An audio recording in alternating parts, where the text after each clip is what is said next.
Yeah. What's up, Broadcast baby? live.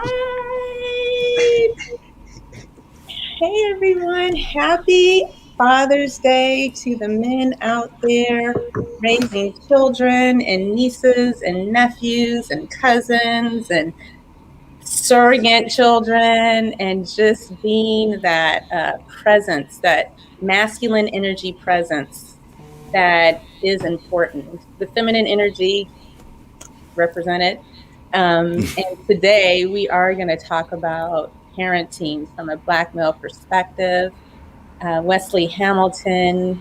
I did my social media and I was reflecting on how, like, I just look forward to us talking and being together. I don't know what we're going to do if this ever goes off the air. We're just going to have to like talk on the phone for like an hour or two. Yeah, no, I agree. It's a vibe. It's truly a vibe, but it's always going to be a vibe when you're able to talk about things that you really, really like. That embodies you. Blackness, right? Like that's what this whole safe spaces is, and we're or unapologetically speaking our truth. And I think that when you have that, it's just like a family reunion, right? Like we can get around our people. We had a good time. We had them conversations, and that's what it is. Every time we bring somebody new on the show, it's like, yeah, you're just already family. And all we're doing is reconnecting. And so Yeah. I think that's the vibe that we get, April. That's why it's Yeah. so good. Yeah, I agree. I agree, and I'm gonna put this out into the universe. This was able to happen through a grant that we received from Lululemon, a Here to Be grant, and we are looking to get more support in greater numbers so that we can expand this. We've had well over 3,000 views. We've been able to do some outreach. We've been able to connect with people throughout the country, and we want to expand this. Wes and I keep threatening to do a clubhouse. I'm thinking podcasts. We talk about books all the time. We want to get together. He and I haven't been physically together. COVID's over, so we have um, a lot of dreams and visions of how we can really continue to do the outreach and step into this space, this void where healing can happen. And so, with that being said, we have Shawn Moore as our guest. He is in Atlanta, Georgia. So we got the Dirty South represented, the gateway to the South. You know, I lived there for 12 years. I'm a peach. Shawn, I would love for you to share, like, you are a mindfulness sound bath, meditation, you heal people, you work at Morehouse College, you're a graphic designer, you're a coach. Like you talk about this man does it all. He's a Renaissance man. Please introduce yourself to our space. Yeah, thank you so much, April and Wes, for having me in this space. Wes, like you mentioned, like man, just coming in, it just feels warm. It just feels like family. Just I'm excited to be here. I'm just like sitting in the chair trying to contain myself. I'm like, this is great. I'm not even looking at the fact that it's live. I'm chatting with folks that are like new friends. So thank you for having me here.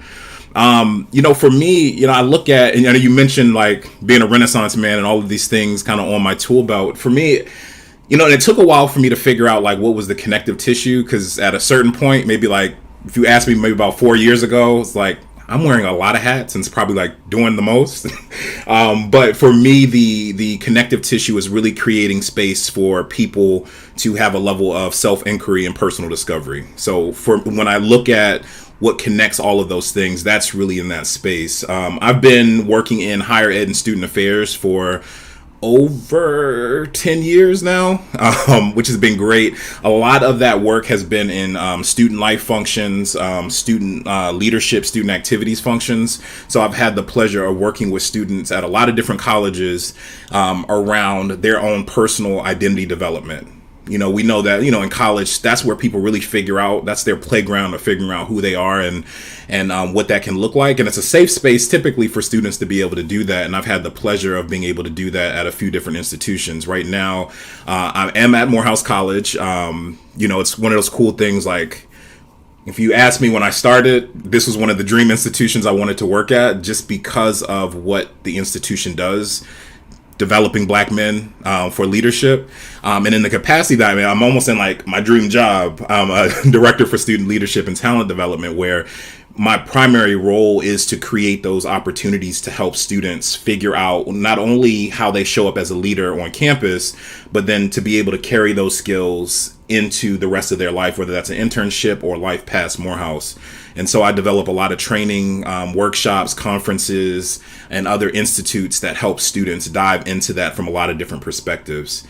For me, because I have a lot of autonomy in the work that I do, I always interject the mindfulness piece in that work. And so kind of like my dual life with that piece is serving as a sound bath facilitator, meditation teacher, and a restorative yoga teacher, to really still kind of create that space for people to be able to kind of turn inward. One, rest, because as a community, we just have a really complicated relationship with rest.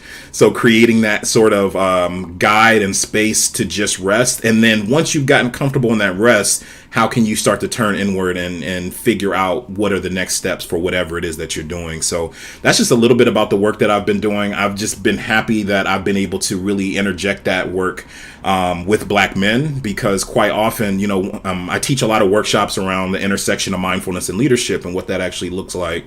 And, I just actually got a message from one of my students yesterday that was like, thank you for introducing me to meditation, because I didn't see a lot of people that looked like me doing that work.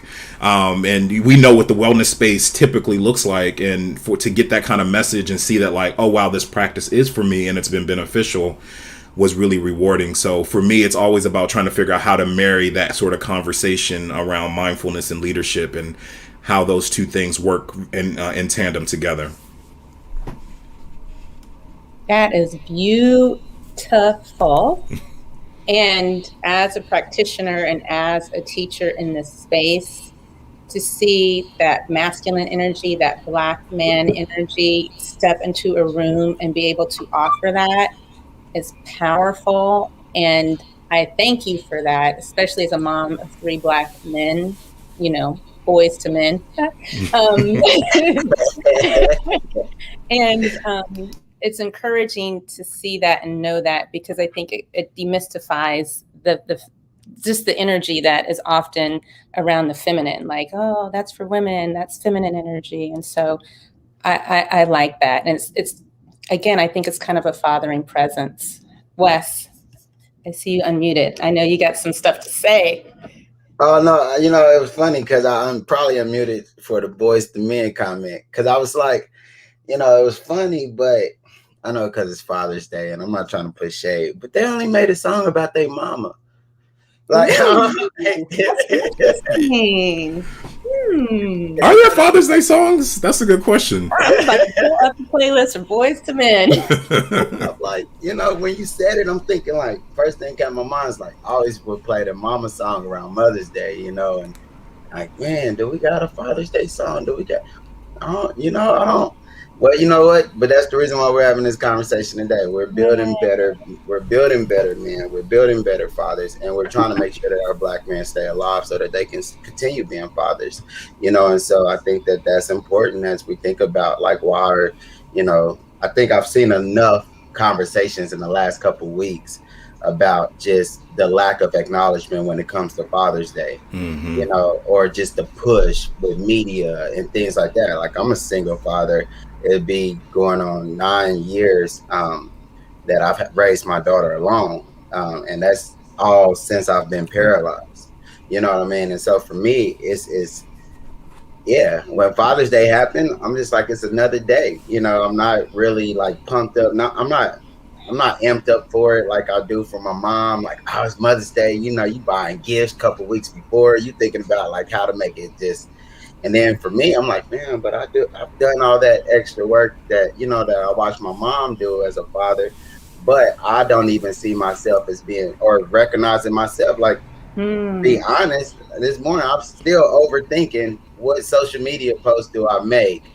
Do I make it with me and my daughter? Do I make it with me and my father? Like, do I make it for everybody? Like, it's literally like consciously thinking, because Mother's Day, you wake up, what's up, mothers? Happy Mother's Day. Oh, yeah, I love y'all. Have a great day. But then when it comes to fathers, there's so much stigma around black men and black fathers and just fatherhood, period. But really, when we talk about black, right, a lot of our homes are missing fathers. So I think that the lack of just that acknowledgement, but it should always be there. So I don't know. It just kind of was like went from the songs to like no Father's Day songs to like where's the vibes when it comes to fathers? Like where's the uplift when it even comes to black fathers, and especially like with Shawn working in the educational system as well as you, April. It's like okay, you guys are being able to create that new model for even young men and women to acknowledge that fatherhood is important and that it doesn't necessarily have to be biological either. Like we, at least I know coming from our households,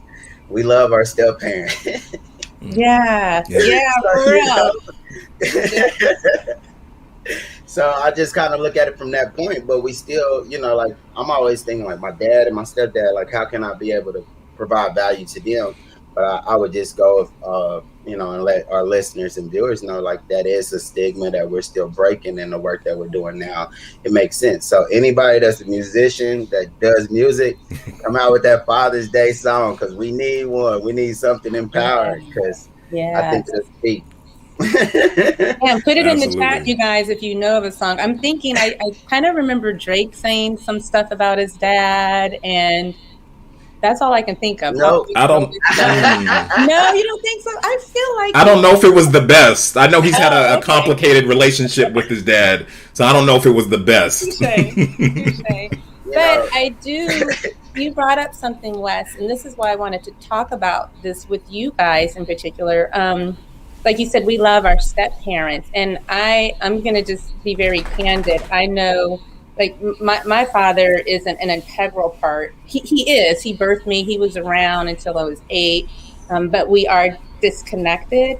And my uncle kind of stepped into that void. And so today I thought, oh, I'm going to give my uncle a call, and I feel like as a Black woman, and I'll just be frank, I'm going to say this personally. I feel like myself and others, we look for support from other Black men to help us and to help our kids. And although I know we're strong and we'll be like, don't be telling my kids to do this or don't step into a zone, I know at the same time we're like yanking on those men in our circles and applying a certain amount of pressure. Yeah. And I wanted to ask, do you guys feel that and sense that yourselves personally? Well, I'll let you, Shawn, answer that one first, Yeah. I'll say, as someone who does not have biological kids, I'll say that, yes, absolutely. I can even talk very specifically at working at Morehouse and then even in the mindfulness space, right? So like at Morehouse, we will literally have mothers say, I need you to take care of my son, right? Like that. It's not even like I'm mincing words, I'm paraphrasing. It is, we get literally that sort of language. And so, for me, I take, and I speak very broadly for our staff in general, is that most of the people there take that serious, right? That this is a responsibility in working with and raising Black men to understand who they are and their place in the world, and knowing that looks different for a lot of Black men. And I think that's the beautiful thing about a space like Morehouse, is that you get a lot of different examples of what that looks like. Like there are students that gravitate to me and I work with them and I mentor them. And there's other students that my other coworkers work with, very particularly in a mentorship role. And it's like, there's somebody for everybody to kind of reach out to and work with in that capacity. And so, but then even on the flip side, in the mindfulness space, like when I've done sound baths or taught yoga, I've had women come up and say like, do you teach son? I would like to bring my sons to see that, there's a male here that's here sharing this sort of practice or doing this, or would you mind, I even had someone, would you mind talking to my son? And I'm like, sure, like, that's fine. And I think it's really important. I think it's an added responsibility, but I think it's a beautiful responsibility to have, because I think when we think back to us as a community, right, I think sometimes the communal aspect gets lost, and realizing that like we're all in this together of raising everybody together. And we get into this real individualized space sometimes, but I think if we lean back into that a little deeper, we have that level of support that's just inherently around. Yeah, What do you think, Wes? I agree. I feel Oh, like it's just I'm looking up, but I feel like somebody just like delivered me food or something for Father's Day. I'm like, there's no way like that. I know that's like a DoorDash or something just pulled up, and I'm like, yeah, there's no way. gifts are coming. Gifts are coming. That just made me happy. I'm just like, oh man. All right, anyway. Good, good. But That yes, acknowledgement is important. you know, before I was before I was a father, I had stepped up to the plate as an uncle, to make sure that I played that father position in my nieces and nephews' lives. One of my older sisters had lost her husband, and while her kids were at a young age, so it was like, okay, for me, let me step up, let me be that figure. But I think in a Black community, we understand the lack of Black men. And so I think that there's always going to be that pressure, because it's like, if you know right, please teach him right so that we can have him forever. You know what I mean? Like in that instance. So like, I think, as soon as my sister's husband passed, it wasn't like she reached out to me and said, Wes, like this. It was just like I felt to take that responsibility to make sure that I could guide them in the right way, make sure that they could have that male figure in their life. So like Shawn said, even as an educator, I mean, a lot of my work too that I do, a lot of people are, you see a positive Black man, or you see someone that's in a system that is doing something. You have parents that's like, hey, I need you to talk to my son, or I would love for you to teach them something different, or show them how to be a man. A lot of those those are the conversations, or just have an idol or somebody they can look up to that's different, that looks like them. So I think like it is always going to be a responsibility on us, just because it's not enough of us. And so it's like, if you don't understand, it's like, it's organic in a way. Like I think our roots and just the cycle for us, it's organic for us to be able to pick up the baton to take care of young men and women when there's a displacement of so many men in our community. And so I think that's, so I know for a fact that I play father in many different elements. Rather, it's just the people I work. I mean, I feel like I do dad mode with a lot of even my athletes I work with, especially if they're younger, because I'm like, oh, I can teach you something, especially Black men. Like for example, one of my kids yesterday, he's 16, and he asked me, he said, I don't really know what Juneteenth is. I'm like, what? You don't know what Juneteenth is? It hyped me up. Yeah. It wasn't like it was a bad thing, but it was like great for me to educate him. But he was more, I think, willing to tell me that he wasn't really like familiar with it, and really reaching out to his mom and saying it. Because by the time we were done training, and his mom spoke about it, she's like, yeah, I try to have him watch this movie and that movie, and he wasn't feeling it, but he gravitated more toward me. So I think like we just, as men too, we're just in that realm where we just understand like, hey, I have that opportunity to plant a seed, because those seeds have been lost so long for generations. So yeah, it's a responsibility. I think all men are fathers, all Black men become fathers in some way, rather your uncle, rather your brother, rather your cousin. Like if you have some type of influence that you can go ahead and plant a seed to someone that society already sees as less, society already sees as, non-existent, right? Like we're going to be able to, we push that envelope a lot harder. So yeah, that was good. It's Father's Day, so I'm getting, hey, I ain't about to hold nothing out. When we talk about Black, we gotta be real about, you want to roll, brother. Yeah.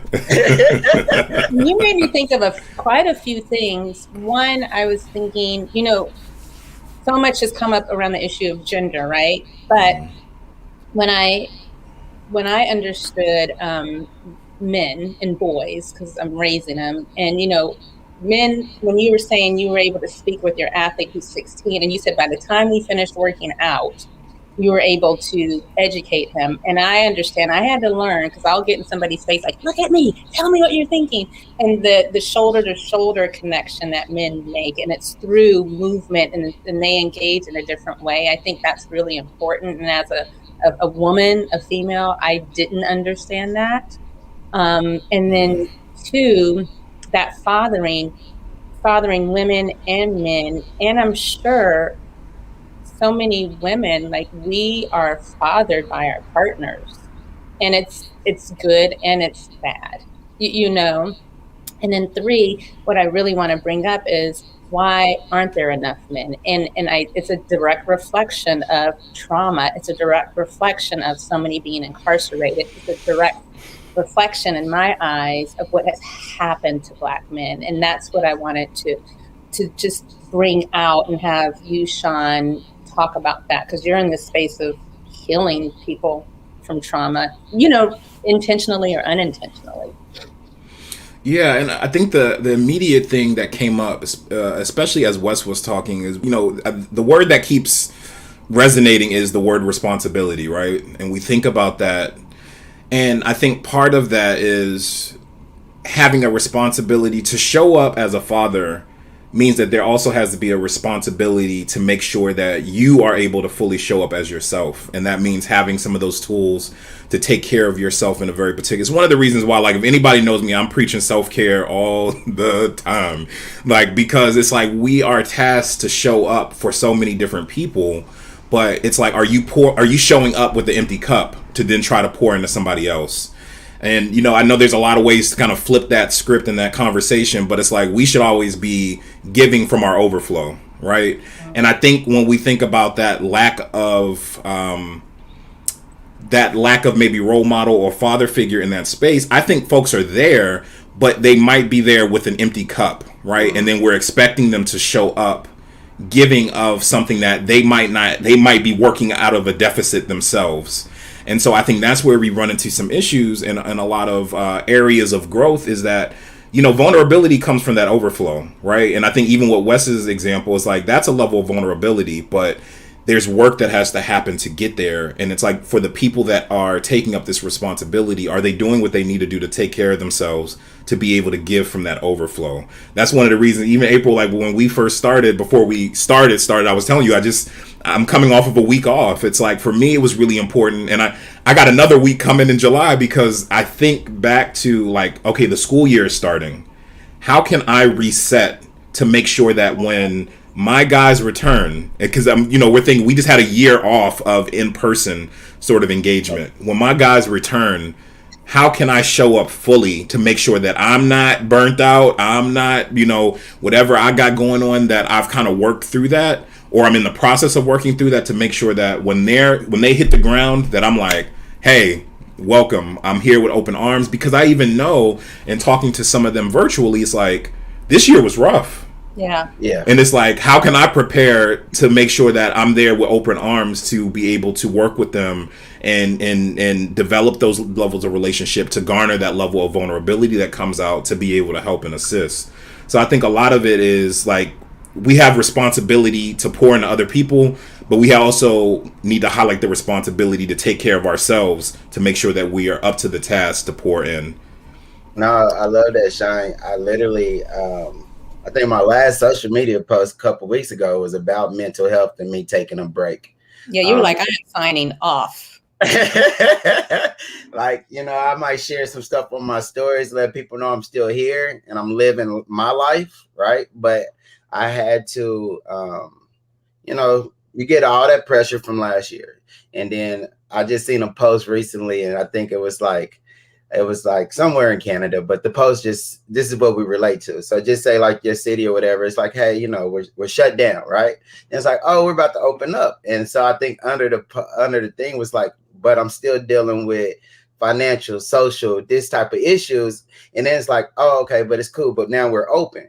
So like for me, since COVID and everything opened up, and so many businesses and structures were so really ready to open back up, get that revenue in, get those things funneled in, get people together, that now it's becoming overwhelming. And so for me, business opportunities starting to come up. You're going now, like, from virtual stuff, it's going back to in person, it's going back to meetings, it's going back. So I had to find a way to understand that, like you said, Shawn, like I was sitting there training, I was even training myself, but I wasn't pushing myself. I wasn't giving myself anything more than just the bare minimum. And I felt like I was doing that to my athletes and I was giving them a disservice. So I took off of training for maybe about a month. And I just really just started pushing it back out. And, I was vulnerable with them. Like you said, like I was able to fill my cup back up, where now that vulnerability was organic and authentic. And I was able to reach out and say, hey, y'all, this is why I've taken a break. You know what I mean? Like I'm going to dwindle this down so I could work a lot better with you, so that I'm giving you all of me and not just half of me. Because if I'm not here and I'm not feeling good about being present here, then I know you're feeling that energy, even though I'm not intentionally trying to give it to you. It's just that we get pulled so many ways, especially when we're powerful people or just have, the ability to be vulnerable, right? So when you have that ability and you have that black skin, it's a whole nother level. And so mental health is very important. And I literally, when you said it, I just wanted to because I've been in that phase, right? Like I've been in that phase, but my whole phase was more, I just needed to let people get back to understanding how black I really am. Blackity black. Yeah, listen. that for me, that was my mental struggle. It was like, because so many people will create their own persona of you, but they don't, they're not looking at you no more, right? They're going behind the skin, not understanding what you embody within the skin, right? Like the struggle, we can struggle for so long. Just because we're living and being positive doesn't mean that, April, you remember that video I did? I think we talked about it. I said, if you don't, my grandma stay in the hood. Most people's grandmas stay in the hood. So I was like, if you're not meeting at my grandma's house, it's not real. And I had to get to that point because I was being pressured and being pulled and going to so many, we don't never talk about when we have to go to other communities to bridge a gap. But those communities don't never come to our community to bridge that gap. And so for me, it was like, I had to come to realization. It's like, well, I come to your cookouts, I come to your parties, I come to all your functions. They look nice. Yeah, it's amazing. But you're going to pull up to my grandma's house on 36th Street. You know what I mean? Like, are you going to come and go to a barbecue there? Or are you going to come and spend 6 hours there, 3 hours there, the same uncomfortable time that I spent in your area that you're not even paying attention to? So it was like, for me, that's what I mean. Like, I had to really let people know how black I am, because I don't want the people that taught me how to be me to look upset because now you've advanced to a point and you forgot. It's like, no, you just have to understand that those same people that's respecting you, make sure that they can pull you and come to where you are the same way you're vulnerable enough to come to them. And that's where you talk about that cup. Like, our cups are full enough where we start going to other communities, but then when we get back to ours, it's empty. Because we done poured so much into them to educate them, right? Because we're not doing, we become empty because we're telling you so much of the same things that you should already know. So by the time we get back to our community, we like, look, man. Like, it's hard, right? Now you drained. You don't even know. You like, man, listen. So it's real. We are emptying our cups to help people unlearn to learn. And it's like, when we get back to the people that are still learning, they're not unlearning, they're learning. It's like we have to make sure we're giving it to them. So my mental break was that I want to give more to my community than outside of my community, especially with the world opening back up, because we had a lot of false promises last year. And now that the world is opening up, you get to see it because there's no action taken. We still, and so, yeah, I know. I'm here. I'm present. And Juneteenth was yesterday. So at the end of the day, if you want to understand why I'm right here, right now, well, listen, I think my city had our best Juneteenth event yesterday, you know, and I'm pretty sure it was a lot to do with the recognition that, you know, we finally got in 2021. But at the same time, I think most cities empowered communities yesterday. Yeah. You know, it was beautiful. I mean, it was hot here. It was over 100 degrees, and I didn't even care about sweating. Oh, I it was didn't, really hot. and all the other black people didn't either. It was But we beautiful. we used to that. We was sweating, t-shirts, everything, but I was like, man, I don't want to go nowhere else. Like I am so like I didn't even know there was that many black people in my city till yesterday. Like that's how thick it was.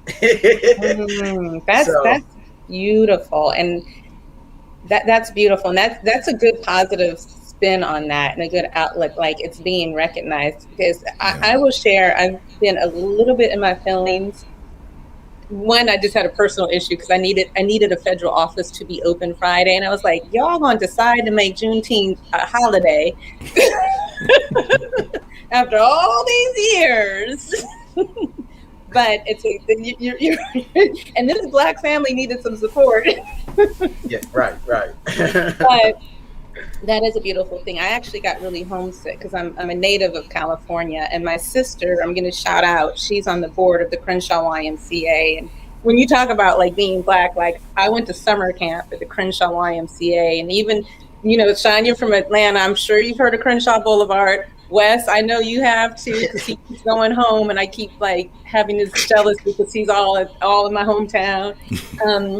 But I got to watch the video footage, and just like California isn't a black city, LA's not a black city, but it goes to speak to what you're talking about, Wes, the way I grew up, like just being in community and seeing all those black people and some others doing yoga at the Crenshaw Baldwin Mall and at the Crenshaw Y. It's like my heart had a longing, and Pittsburgh did some things too, but I was in Rest and Restoration yesterday, and I thought that was such a beautiful way. I was telling Shawn I was with a group of black women and just fostering community and growth within myself. And what's important, I think, is like us seeing our value. And it's so wonderful to see like you were able to celebrate that. And Shawn, you're in Atlanta. It's not DC, the chocolate city, but it is black out there. It's our people in Atlanta. Are you from Atlanta, Shawn? No, I'm originally from Baltimore. Okay. I've been here in Atlanta for, almost 8 years now. But yeah, originally from Baltimore, and it was yesterday was still a relaxing day for myself yesterday as well.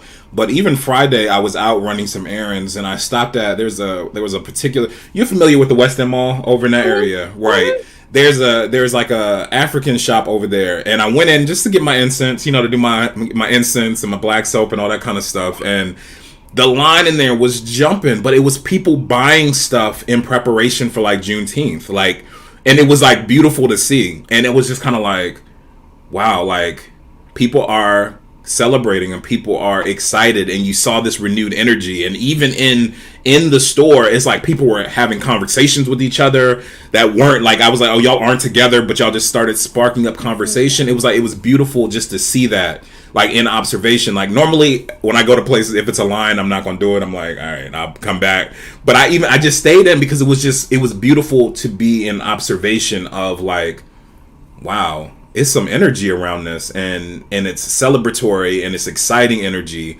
And like people were talking about events, and people were sharing events. Like, oh, I know this is happening tomorrow. Here, take my cell phone number. I'll send you the details. And I'm like, this is beautiful. Like it was a nice reflective moment to see that in the city. And we're in a collective space, that's what we need. And that's why we have this, right? This platform. But no, I think that's what it's all about, y'all. I mean, yeah, yesterday was, I just, and I always tell people, like, if you know, right? Like, if you know, and for me to just, like, I was on the fence like you, April, on some of the things, but when you saw the collective and you saw so many different generations coming together, and it wasn't like judgment, of like, oh yeah, those knuckleheads, or how we do in our community. It was just unity, like, and I think that like you said, I love LA, so I actually be back out there next month too. I just keep going, but He's like going back home.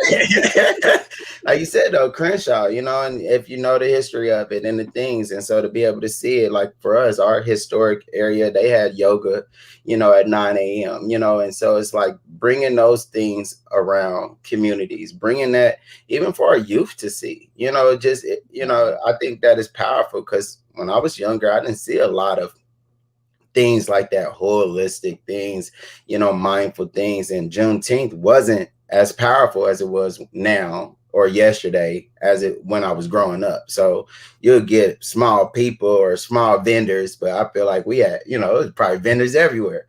And so it's just like things like that that really spoke and showed the youth that they can be more than, what society portrays. Just seeing all the entrepreneurs and Right. all of this, man, just everybody talents. I don't know what everybody city did, but I'm sure it was powerful, and I'm sure it was Black. Yeah, So, like, so exactly.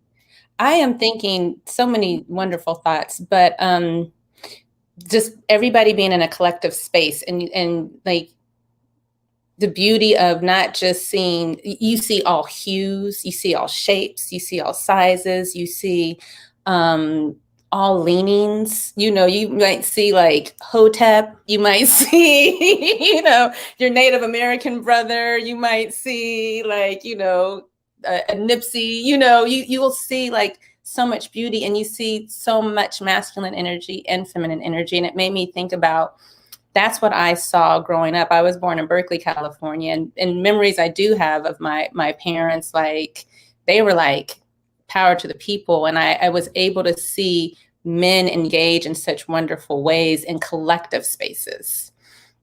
And I think that's part of, like you said, Wesley, of being role models and being an influence and how we parent the next generation. Shawn, Wes and I are really big on a couple of things. Books, and we usually just share because we just happen to be reading something. And two, Wes, like past few months, he's been like, hey, what are things we can do to heal? Because that's really what we're about right now. And you're in that space of healing, and especially for like Black men, what are practices you suggest? You're on mute. it's all good. It wouldn't be a meeting unless it happened at least one time. It just yeah. For me, I think the important piece is slowing down to process, and I think that's one of the things. And as somebody that teaches meditation and teaches all these restorative practices, I also am comfortable to say that I know it's not for everybody. But what I will say is that there are practices that help people reflect for everybody. And so finding that and creating that intentional space to be able to slow down, reflect, and process. Because I think so often for Black men, I think some of the things that happen, some of the things that we get engaged in, maybe the unsavory stuff that we get engaged in, is because we haven't processed, that we haven't taken the time to untangle some of the things that have happened, process how we're showing up and what that looks like, and we're continually moving in a way that doesn't yield in some of the best results. And so I think creating space to slow down. Now, if that happens to be meditation, if that happens to be yoga, if that happens to be sound healing, that's great. But journaling, whatever things bring you joy, also leaning into that too, because I think so often we don't take the time to do that sometimes, just to do the things that is like, this actually makes me happy. Let me lean into that a little bit more too. So having that space for exploration, having that space to process, and then leaning in to do things that just make you genuinely happy. I think those are all things that are really important, and I think will look different for everybody. But I think if we take the time to kind of figure that out, and some of those things, like we intuitively just have an idea or know, like there are things that you did when you were younger, and now as we got older, we drop some of that stuff because we think it's not cool, or we think as a man I shouldn't be doing these sort of things and all of that. But thinking back to the things that when you were younger made you happy, and it's like, are those things that you can do now that still like Maybe you were into music. Maybe you were into reading. Maybe you were into like fitness. There are a lot of things that we typically, when we're younger, our creativity is just open and flowing in a much different way. And as we get older, it's just like, oh, that's not cool. That's not the thing I should be doing, and we lose it. But finding time to kind of revisit some of that stuff, I think, is really, really important. And it's something that I always encourage my students to do. And even when I'm with them, I create that processing space and that time for them too. I love that, like drawing, Yes. dancing. Yeah. Yeah. I'm big on journaling. Yeah. I'm big I love on writing it down. I love the way that you were I perceived, very compassionate with understanding and explaining. And we all talk about, like you said, Black men, this could be for everybody, but you're like, we get into unsavory habits and ways, and basically we begin practicing things that aren't supportive of our human experience.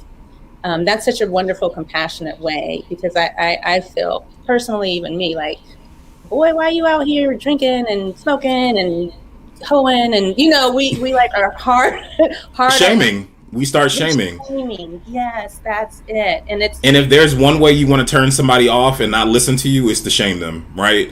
And I think one of the things we think about quite often is like, and when you think about compassion, it's like, I think back, I'm 34.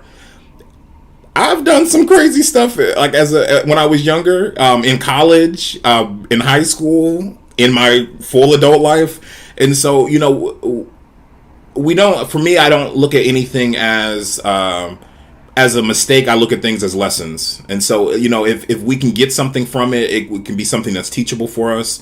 It's a beautiful way for us to kind of revisit it and get something from that. So I try to be very mindful about that language, because I think it is about getting lessons from that kind of stuff. But what's one of the, I think the biggest things I've told anybody coming into the field, or people that mentor, or people are going to experience their life different from how you do.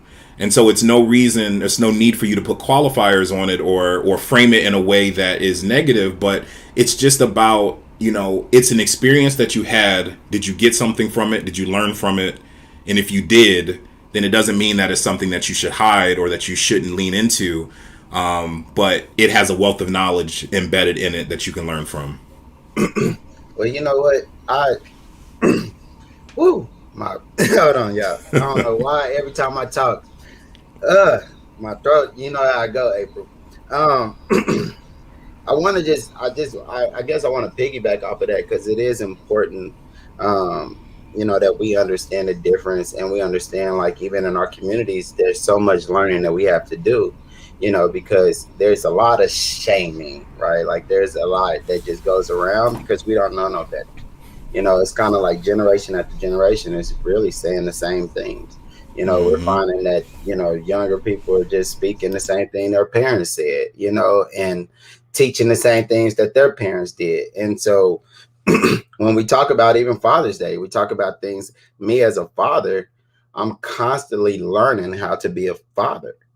You know what I mean? Like, it's not like, you grow up I didn't grow up in a 2-parent household or none of that. But at the same time, even some of my friends that have experienced that, there's so much generational things that are going on that have been embedded from, years ago, that if we don't know how to, really teach ourselves or learn, like, like Shawn was saying, it's we miss out. We miss out on the parenting aspect. We miss out on teaching. So the work that you're doing, Shawn, the work that you're doing, April, even myself, it's like we're creating thinkers, right? We're creating minds that start to roll to consume new information that we never received before.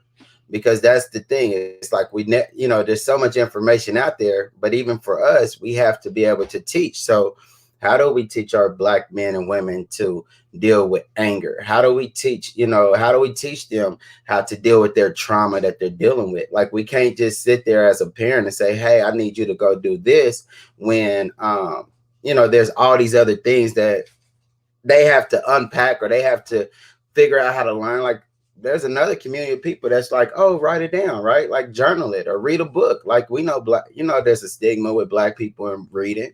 There's a stigma with Black people in education and knowledge. So it's like, when you look at it from that standpoint, there are things that we have to, as a community, we have to find a way to take away from the shaming aspect and come with more empathy and understanding that someone could be going a certain route because no one else taught them a different, path. And so when we understand that and knowing that we're creating a path for us now, right? Like those paths, those roads ain't been there that long. I think Dave Chappelle said it, on that Sticks and Stones. He said, we know who made those roads, right? Like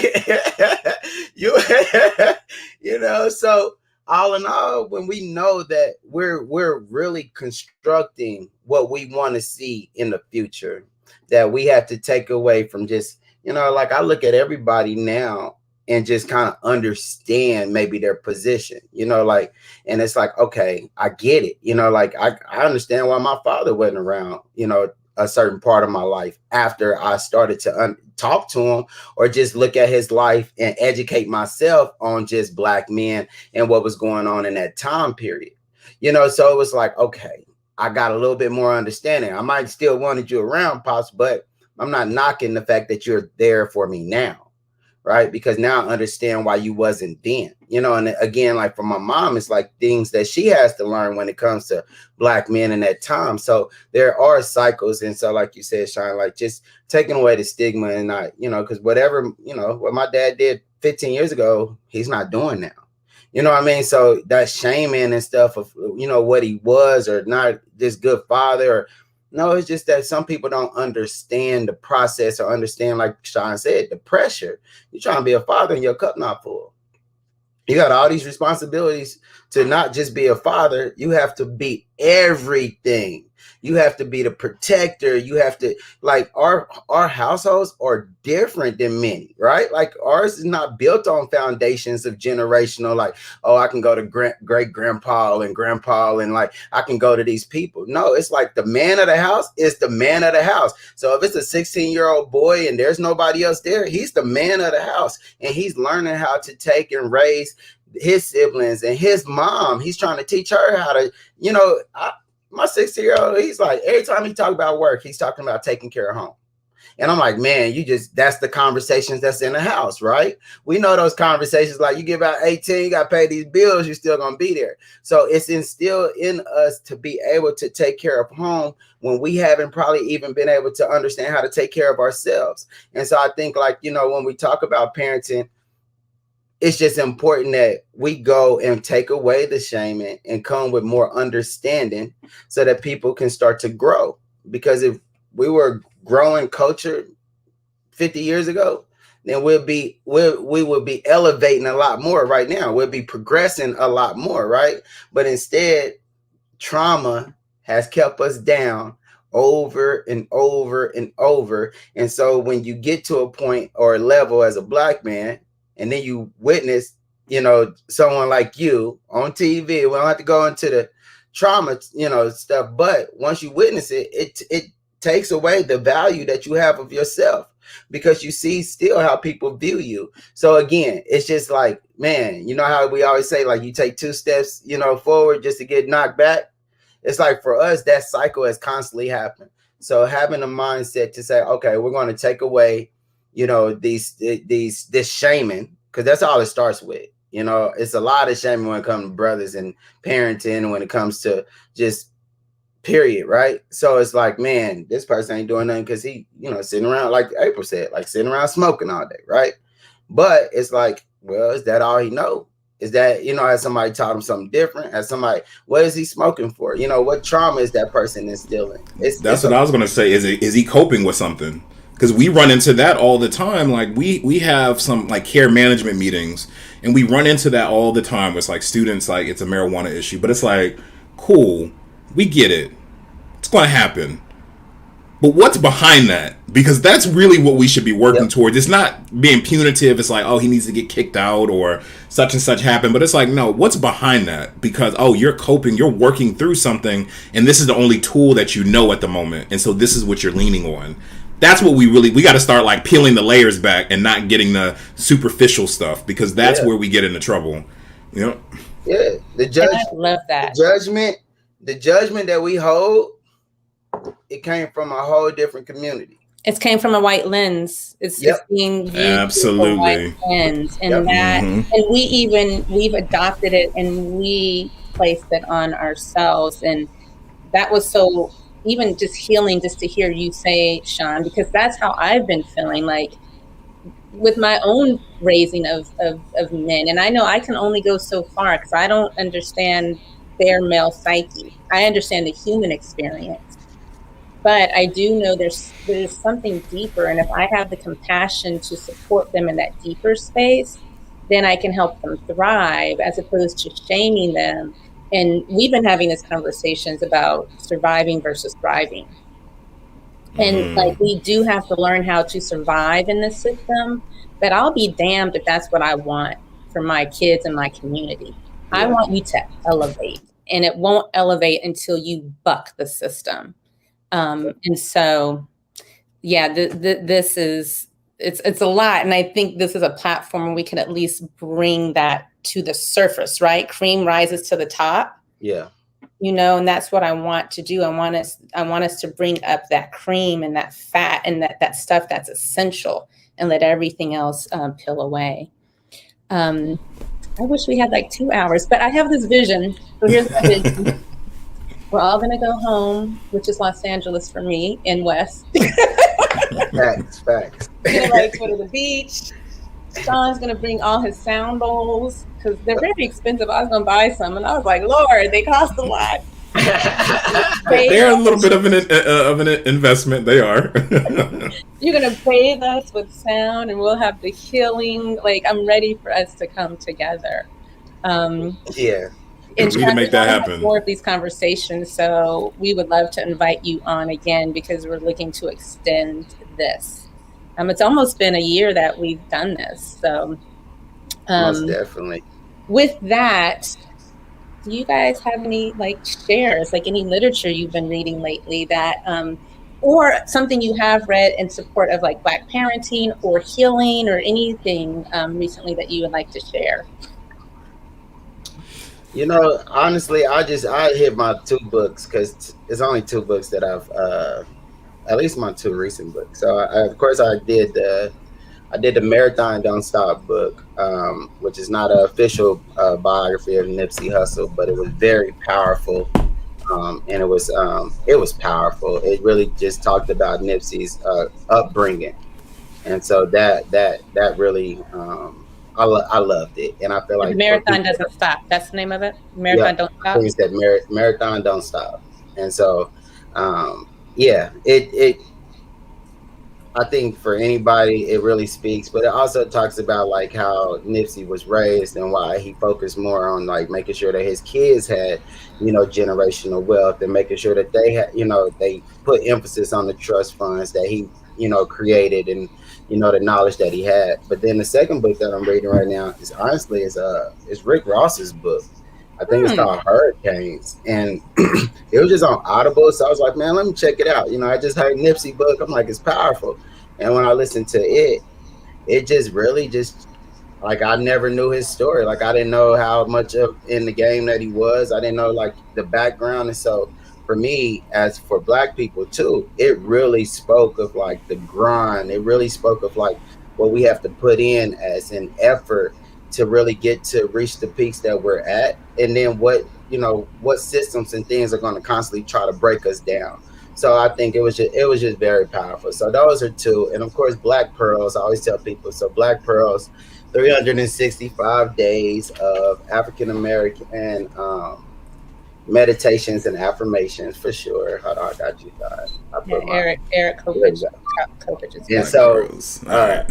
Yeah, so it's very powerful. I read it every day. It's just a different passage every day, but it is something that you can embody. And like, as an educator, Shawn, I recommend you get it for some of your students. Like it once you start to read each page, you're like, oh man, it gives you your strength, it gives you your vulnerability. It's just powerful. So I like that. It's interesting. Beautiful. The 2 books you shared, we shared 3, but 2. Nipsey, and you brought in that fatherhood aspect. I'm assuming Rick Ross is a father too. And I feel I like, think so. yeah, Yep. and I feel like I watched a documentary about his mother. And she was a nurse, or she had 3 jobs. Like, I just remember watching this documentary kind of about his story, and I was enlightened. I was like, okay. And it's Yeah. making me think of things that we have spoken about today. Like, if you see him on the surface, or you see Nipsey on the surface, you think like, oh, they was just hustling. They were Yeah. out there in them streets. They're talking about material things and hoeing and all this stuff. But it's like, they had to survive.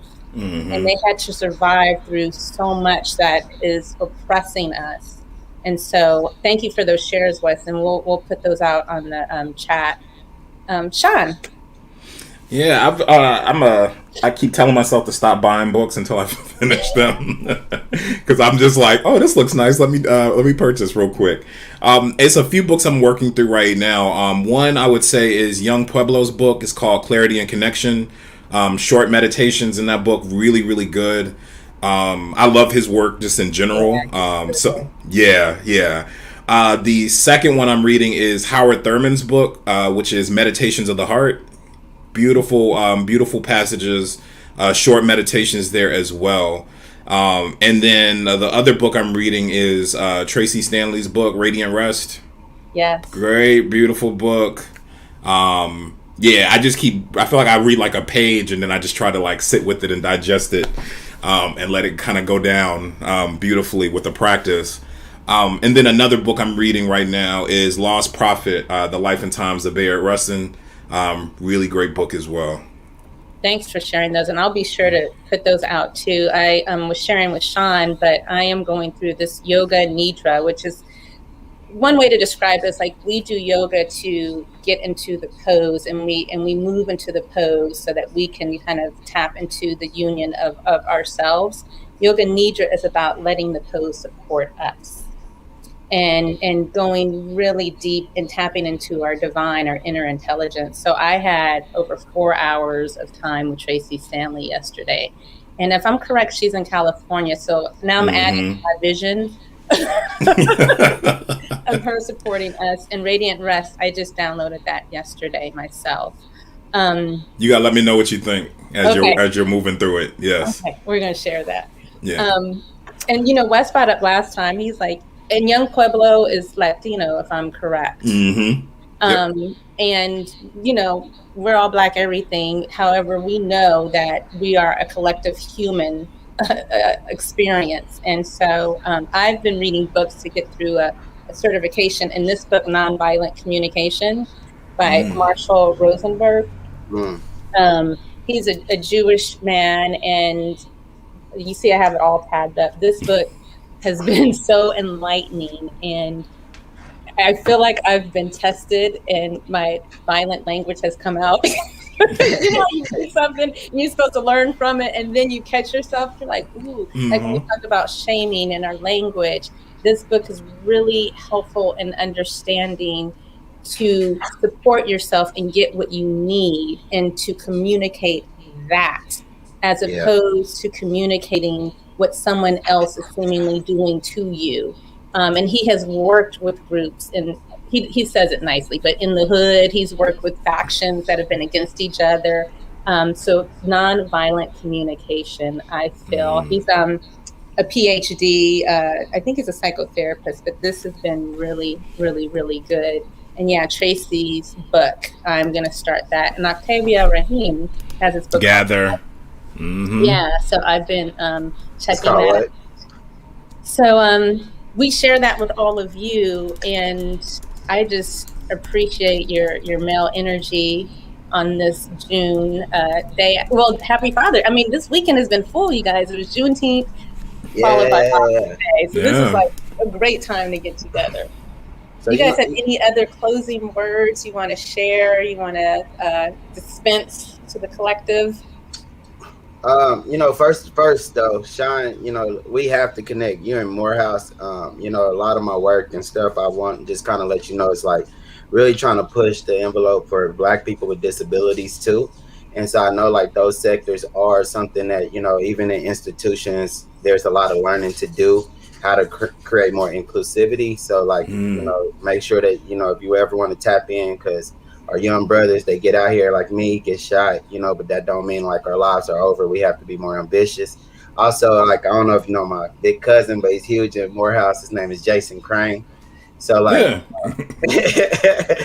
yeah, so like I tap into Atlanta a lot with Jason and stuff, and so his work. So main thing, just make sure that you tap in, but I think that we can create some synergy for sure. My other thing is just like, for anybody listening, like April just said, it was a very busy week. We had Juneteenth, and right after that is Father's Day. So, when you think about the narrative that's pushed on for Black fathers, just look at how we get a day to celebrate after the day that we should be celebrating. Or before the day that we celebrate the fathers that are creating the kings that are, making monumental changes in this world. And so I think that, for anybody listening, just understand that, we have to not only acknowledge one day, we acknowledge the whole weekend. We acknowledge both, because now we're acknowledging our empowerment, we're acknowledging our excellence, but now we need to acknowledge the men, that come after, that help us create the fathers and the leaders that are here. So yeah, that's my final words. But thank everybody for watching. It's all good. Thank you, Shawn. Yeah, I just want to say thank you, Wes. We definitely gonna connect because I got some things in mind already. So yeah, let's definitely make that happen. I'm coming. Yeah, I got you. I got you. I've already told them about my nephews there. But yeah, that's a good collective space to talk about neurodiversity, to talk about disabilities, to talk about, again, within our own communities, what we can do to be more inclusive and have more accessibility. Okay, I'm quiet. Yeah, no, you're good. You're good. What I would say is, just to echo a point that we made earlier in our conversation, it's like we have a community responsibility to build and develop each other. But in order to do that, we have a responsibility to ourselves to take care of ourselves. Mm-hmm. So make sure that, whatever it is that you're doing, take the time to pour back into your own cup. Because I know we all think about service in a lot of different ways. I even think about like servant leadership and that kind of capacity in the work that we do. But you have to take the time to pour back into yourself. And I guarantee you, when you circle back to do the work that you're designed to do for the community, that you will be in it in a completely different sort of mindset. So responsibility to the community, but you also got a responsibility to pour back into self. Yeah. Thanks for ending on that, Shawn, because we are about that. We are definitely about that. Healing comes from within. So I hope you two just know that I support you. I appreciate your support and your fatherhood. I appreciate your masculine energy, and this is your day. I'll go cook for the Black man I know. In support of that too. And Shawn, we look forward to educating, growing, and staying connected with you for sure. All right, Mr. Juneteenth, Wesley Hamilton, representing Kansas City. Yeah. I hope you have a beautiful day. Thank you both. Bye, Amy. We look forward to seeing you. Thank you. Thank you, Amy. Always, for letting us, for communicating for us to those that we are unable to communicate for ourselves. Love you, Amy. Thank you. Yes. All right, you guys. Happy Sunday. Happy Sunday. Bye.